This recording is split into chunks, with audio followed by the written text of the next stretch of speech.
የትግራይ ኃይሎች ከክልሉ ጊዜያዊ አስተዳደር ፕሬዝዳንት ጋር ውይይት ቢያደርጉም በደሞዝና ጥቅማ ጥቅም ጉዳይ ያነሱት ተቃውሞ ለሁለተኛ ቀን ቀጥሏል። በአዲስ ቅዳም ከተማ ዛሬ ከንጋት ጀምሮ በተደረገ ውጊያ 19 ያገዛዙ ወታደሮች ሲገደሉ 27 የሚሆኑት መቁሰላቸው ተሰምተዋል። ባለስልጣኑ በሰው ማገት ተጠርጥረው ታሰሩ ተብሏል። በአማራ ክልል የደቡብ ጎንደር ዞን የፋርጣ ወረዳ ዋና አስተዳዳሪ የሆኑት አቶ ሙሉ አበጄ ከሰው እገታ ወንጀል ጋር በተያያዘ በቁጥጥር ስር መዋላቸው ተሰምቷል።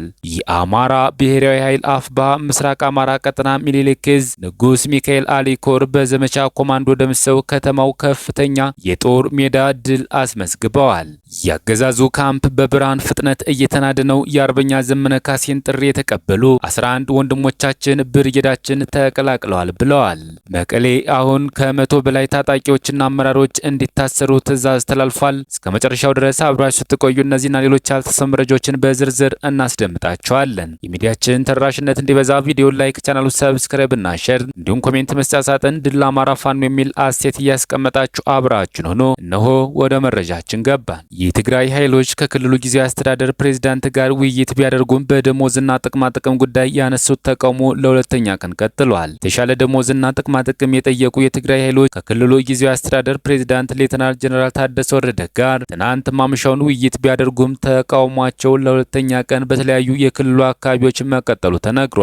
የትግራይ ኃይል አባላት ትናንት ሰኞ ጥቅምት 3 ቀን 2018 ዓ.ም በመቀለ ከተማ አሉላ አባነጋ አየር ማረፊያ የሚወስደውን መንገድ ጨምሮ በርካታ መንገዶችን ዘግተው እንደነበር ተነግሯል። ወታደሮቹ የደሞዝ ጭማሪና ከቀድሞ የክልሉ ልዩ ኃይል አባላት ጋር የሚመጣጠን አበል እንዲሁም የመኖሪያ ቤትና ሌሎች ድጋፎች እንዲደረግላቸው ጠይቀዋል።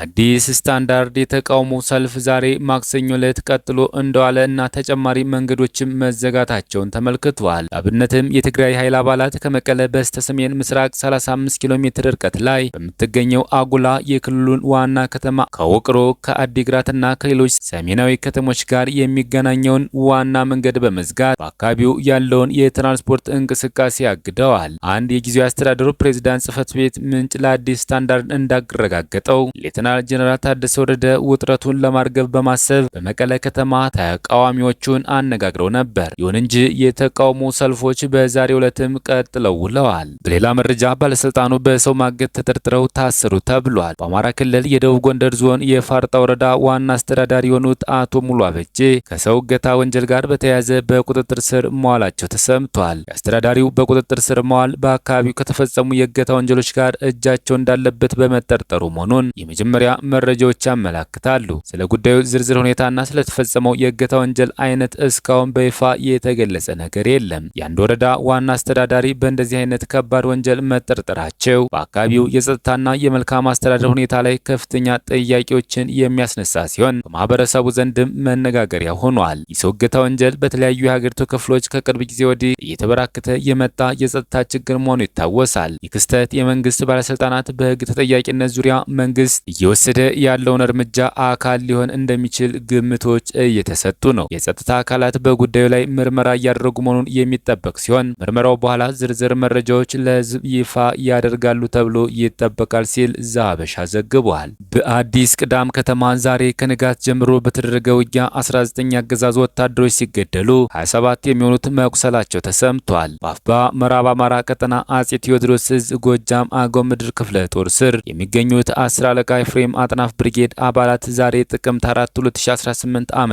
ከንጋት ጀምሮ አዲስ ቅዳም ከተማ ውስጥ በመግባት ባደረጉት የጨበጣ ውጊያ በጠላት ላይ ከፍተኛ የሰብአዊና ቁሳዊ ኪሳራ ማድረስ መቻላቸውን መረብ ሚዲያ ከዕዙ ህዝብ ግንኙነት መምሪያ ያገኘው መረጃ ያመላክታል። ከንጋት ጀምሮ እስከ ረፋድ ዘልቋል በተባለው በዚህ ውጊያ በቁጥር 19 ያገዛዙ ወታደሮች ሲገደሉ 27 የሚሆኑት ደግሞ ቆስለዋል ያለው ዕዙ በተጨማሪም 16 የነፍስ ወከፍ ክላሽንኮቭ መሳሪያ በፋኖ መማረኩን አረጋግጧል። ማርፈጃውን በተካሄደው ውጊያ በአዲስ ቅዳም ከተማ ውስጥ በሚገኙ በአዲስ ቅዳም ስላሴ በአባ አይን ዓለም በከብት ገበያና በባታ ቤተክርስቲያን አካባቢ መሽገው የነበሩ የጸረ አማራው ብልጽግና ቡድን ወታደሮች ናቸው እርምጃ የተወሰደባቸው የተባለ ሲሆን በዚህ ውጊያ ከወደ ፋኖ የተሰነዘረባቸውን እርምጃ መቋቋም የከበዳቸው ቀሪዎቹ የጠላት ብልጽግና ወታደሮች ሙትና ቁስለኛቸውን ሳያነሱ አድጓሜ ተብሎ ወደሚጠራው ተራራ መፈርጠጣቸውን መረብ ሚዲያ ከዕዙ ህዝብ ግንኙነት መምሪያ ለማረጋገጥ ችሏል።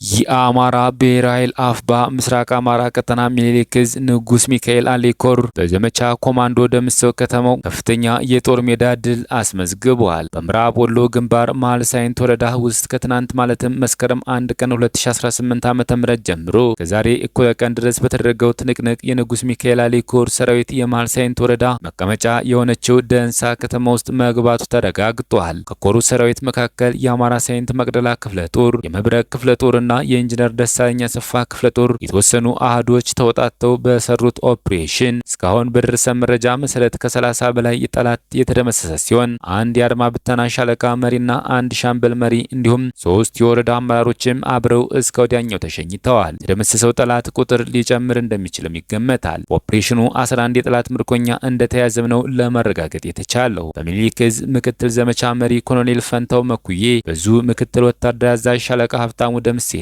በንጉስ ሚካኤል አሌኮር አዛዥ በአርበኛ አብነው ታደሰ እንዲሁም በዙ ወታደራዊ አማካሪ በሻለቃ ክንዱ ሰውነት የተመራው የደንሳ ኦፕሬሽን የጠላት 4 ከባድ ምሽጎች የተሰበሩበት መሆኑም ታውቋል። በከተማይቱ ዳር ማለትም በጎራደ ሽነት፣ በዙሃ፣ በጎጃም በርና በሙያና ቴክኒክ ጠላት ያዘጋጃቸው ምሽጎች ሙሉ በሙሉ ተሰብረዋል። ጠላት ሲጠቀምባቸው የነበሩ ቁሳቁሶችና ሌሎች ንብረቶች በኮሩ ሰራዊት እጅ ገብተው ወደ ፋኖ የጦር ሰፈር የተወሰዱ ሲሆን በኮሎኔል መብሬ የተመራው የጠላት ኃይል ከስከዛሬው በበለጠ አኳን ከባድ ሰብአዊ ኪሳራ ጭምር እንደደረሰበት ነው የውስጥ ወታደራዊ ምንጮች የገለጹት።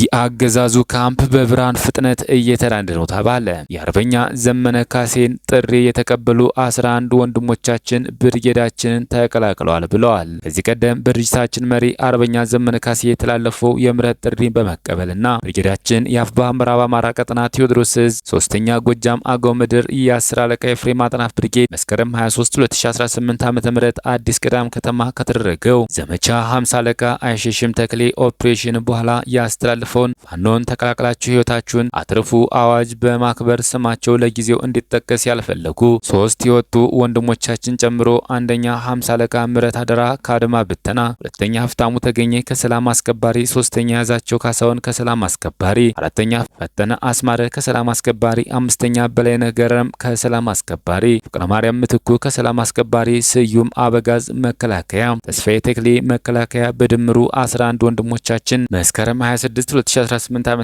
እና ጥቅምት 1 2018 ዓ.ም አዲስ ቅዳም ከተማ ከተከማቸው የጠላት ካምፕ በማምለጥ የአፍባ ምዕራብ አማራ ቀጠና ቴዎድሮስ ዕዝ 3ኛ ጎጃም አገው ምድር ክፍለ ጦር 10 አለቃ ኤፍሬም አጥናፍ ብርጌድን በሰላም ተቀላቅለዋል።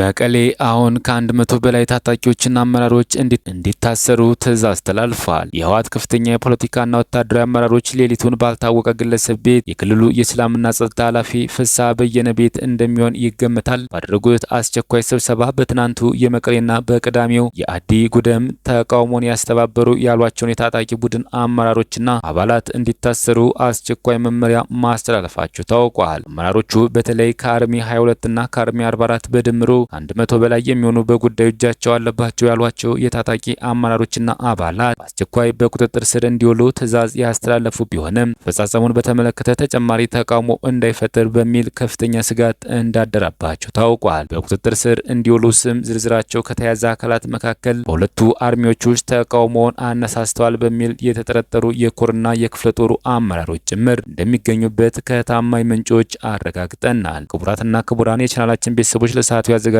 መረጃዎች እነዚህን ይመስሉ ነበር። በሌላ የመረጃ ሰዓታችን እስክንገናኝ ድረስ የዩቲዩብ ቻናላችን ሰብስክራይብ፣ ሼር እንደዚሁም ላይክ እያደረጋችሁ ጠብቁን። ቸር ያገናኘን። መልካም ቆይታ